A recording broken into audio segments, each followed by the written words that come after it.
Avoiding Spam Box with SEO-Optimized Emails, a strategic guide for 2025. Why good copy still ends up in spam in 2025. If your SDRs insist the messaging is solid, but replies are flat and meetings are scarce, there's a decent chance the real issue isn't your value prop, it's inbox placement. In 2025, avoiding the spam box is less about dodging a few trigger words and more about proving you're a trustworthy sender with real engagement. When deliverability breaks, pipeline breaks quietly.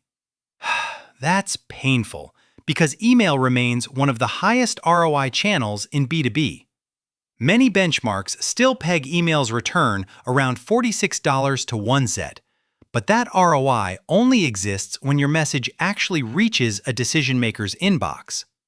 If a quarter of your sends get filtered out before anyone sees them, you're paying for outreach that never had a chance. This is exactly why we treat deliverability like a revenue discipline at SalesHive, not an IT afterthought. Whether you run Outbound in-house or partner with a cold email agency or SDR agency, the strategic goal is the same.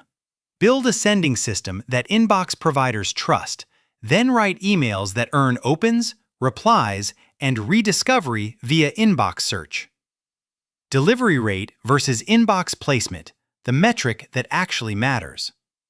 Most teams celebrate a high delivery rate because it sounds like success, but delivery only means the email didn't bounce.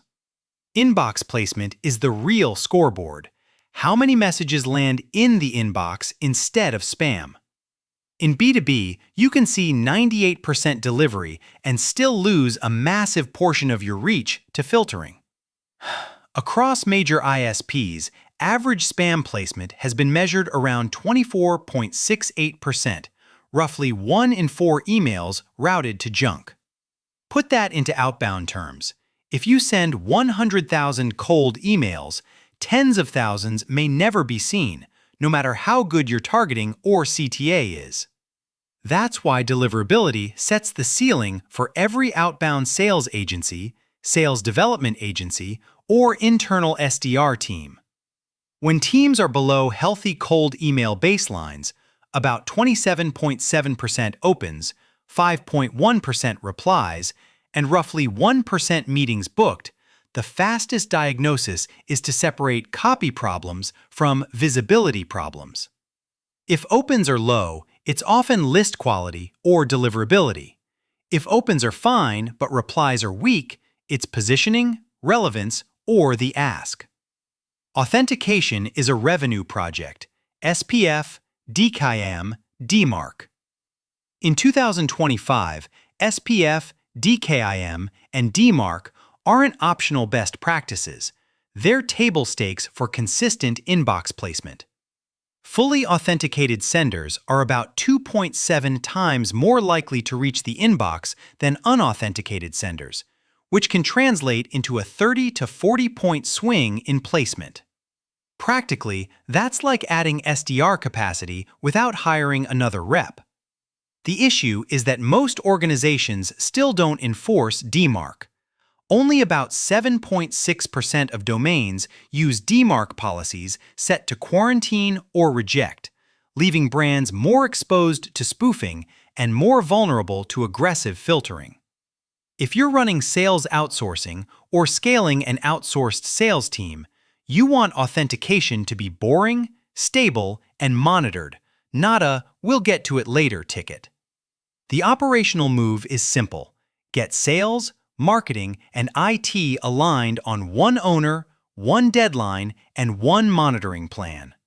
Confirm alignment in Google, Yahoo, Microsoft Postmaster tools, and verify SPF, DKIM, DMARC with trusted diagnostics. Then graduate DMARC from monitor to enforcement when the data is clean. Teams that implement SPF, DKIM, and DMARC correctly have reported open rate lifts up to 28%, which is the kind of leverage that compounds across every sequence. Domain strategy, warm-up, and list hygiene that protects your brand. Even with authentication, Inbox providers scrutinize behavior patterns. New domains, sudden volume spikes, and inconsistent sending all signal risk. If you're scaling outbound, protect your core brand by sending cold outreach from a dedicated subdomain, for example, outreach.yourcompany.com, with separate DNS and a controlled ramp. This isolates experimentation so your customer and transactional email streams don't get dragged down. Warm-up should look like a real company building real conversations over time, not a bot network pretending to be busy. Plan a 4 to 6 week ramp, start with smaller daily volume per mailbox, and prioritize highly relevant contacts early to generate real replies. If you use warm-up tooling at all, keep it conservative and watch reputation signals closely, because artificial patterns can create long-term trust issues. List hygiene is the other non-negotiable. Continuing to hammer old or unverified contacts increases bounces, complaints, and spam trap risk, which gradually lowers deliverability for your entire program, even when your copy is strong. A practical standard is to suppress or remove contacts with no engagement over 6 to 12 months. Verify addresses before large uploads, and avoid purchase lists entirely. They're a fast track to spam for any B2B sales agency or in-house team. In 2025, your deliverability is your distribution. If the inbox doesn't trust you, your best message never gets a chance to sell. SEO-optimized email means writing for inbox search and buyer intent. SEO-optimized email doesn't mean you're trying to rank in Google. It means you're applying SEO logic, clarity, relevance, and intent matching to subject lines and early body copy. Decision makers often don't reply on the first touch, but they do search their inbox later for the exact problem they're trying to solve. If your email uses the same phrases they'd search, for example, SOC 2 automation or invoice reconciliation errors, you're easier to find weeks or months after the initial send. This also aligns with how filters evaluate content: honest subjects that match the message, scannable formatting, and language that looks like a real human conversation. Over-designed newsletters, heavy imagery, and lots of tracking or links can push cold outbound into promotions or worse. The promotions tab itself isn't the enemy. Studies indicate 93% of commercial messages that land in promotions still avoid spam, so the goal is consistent visibility, not gimmicks to hack placement. Treat every sequence like a landing page. One clear promise, one clear next step, and vocabulary that matches your ICP's actual priorities. If your website is optimized for certain organic keywords, mirror that language in outreach so the click-through experience feels consistent and credible. This is where good sales development agency execution beats generic templates. Relevance isn't cute personalization. It's precise context tied to role, industry, and initiatives. Common mistakes that send cold outreach straight to junk.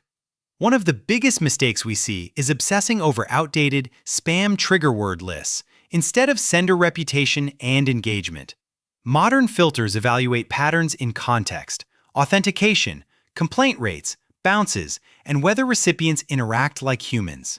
Using the word free once won't doom you, but hypey copy, all caps, or misleading claims combined with weak domain health can absolutely contribute to filtering.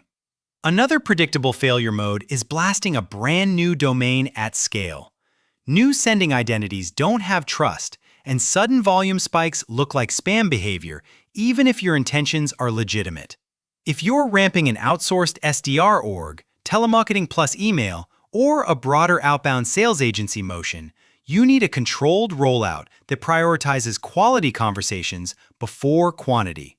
Finally, teams often ignore list hygiene while chasing bigger, top-of-funnel numbers. That decision quietly increases hard bounces, raises complaint risk, and can degrade results across every mailbox and sequence. A disciplined suppression policy and regular verification isn't busy work. It's how you keep the inbox door open for the prospects who would actually buy. Engagement is the new ranking factor. Build sequences around replies. Inbox providers increasingly reward conversation, not broadcasts. If your campaign drives replies, even a modest 2 to 3%, that's a strong positive signal that real people want the content. This is why we design Outbound to generate responses, not just opens or clicks. A practical way to do that is to include at least one intentionally short, plain text step that asks a single, easy answer question. It can be as simple as, "Who owns X at your org?" or "Worth exploring this in Q1?" The goal is low friction and clear intent, because replies build reputation and unlock better placement across the rest of the sequence. Measure what matters at the sequence and domain level. Spam placement trends, bounce rates, complaint signals, and reply rates by segment. Use B2B benchmarks as guardrails, not vanity metrics. For context, average global opens across industries hover around 21.5%, and healthy cold email programs tend to outperform that when targeting and deliverability are working together. If your numbers are below baseline, fix distribution before you rewrite your entire script. How to operationalize this without slowing down revenue. The cleanest next step is a one-time deliverability audit. Confirm SPF, DKIM, DMARC alignment. Check DNS hygiene, and benchmark performance before making big changes. Use reputable diagnostics and postmaster dashboards to validate that your infrastructure is actually doing what you think it's doing. When the plumbing is right, your experiments in messaging become meaningful again. Then, structure Outbound like a portfolio. Separate domains or subdomains for different email streams, consistent sending patterns, and quarterly hygiene. This is also where an integrated approach, email plus LinkedIn outreach services, and even B2B cold calling services can stabilize results because you aren't relying on one channel to do all the work. Teams that pair strong deliverability with multi-channel follow-up typically see more resilient meeting flow than email-only programs.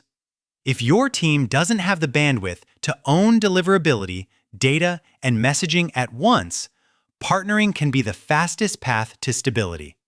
At SalesHive, we operate as a B2B sales agency and sales outsourcing partner that manages domain setup, warm-up, list-building services, and SEO-informed copy. So deliverability is built into execution rather than bolted on after problems appear. The goal isn't to send more, it's to send smarter, protect your domains, and keep meetings on the calendar.